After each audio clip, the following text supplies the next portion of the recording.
This is already the fifth hearing that we have conducted. And six?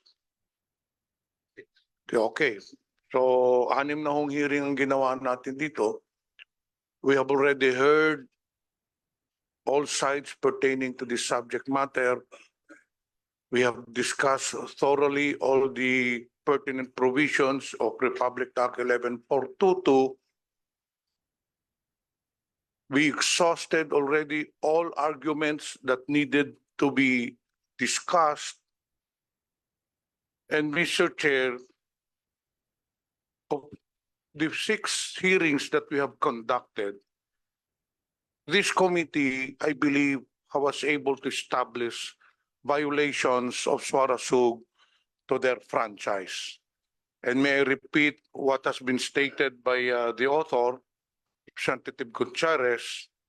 First and foremost, we have seen or we have established that they were in violation of Section 4, responsibility to the public, which we have already thoroughly discussed, which I will not discuss anymore. Section 10, the sale, lease, transfer, grant of use of tract or assignment of franchise. We were able to establish that there was a change of ownership from Kingdom of Jesus Christ. In 2020, they reported in their GIS that KOGC owned 95% of Suarasug. However, in 2022, as per their GIS, the shares of KOGC was diluted to 46% and it was transferred to Phoebus Global Holdings, I believe. So clearly there was a transfer of ownership, and under Section 10, they should report this to Congress and or rather ask permission from Congress, and once the transfer is consummated, they should report it to Congress within 60 days, which they did not do. Now, under Section 11, we have also established that they were also in violation of this pertinent provision, dispersal of ownership.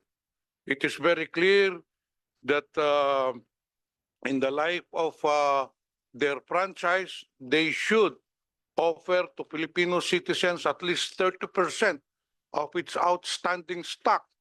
However, for the past 29 years on which they have been operating, not a single stock has been offered to Filipino citizens. And lastly, Section 12, which is the reportorial requirement.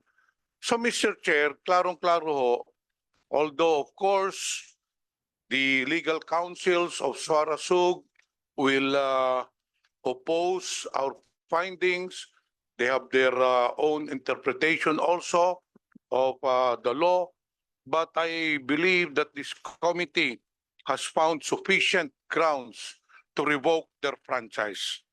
On this note, Mr. Chair, this representation would like to move for the approval of House Bill number 9710, an act revoking the legislative franchise granted to Suarasug Media Corporation. So move, Mr. Chair.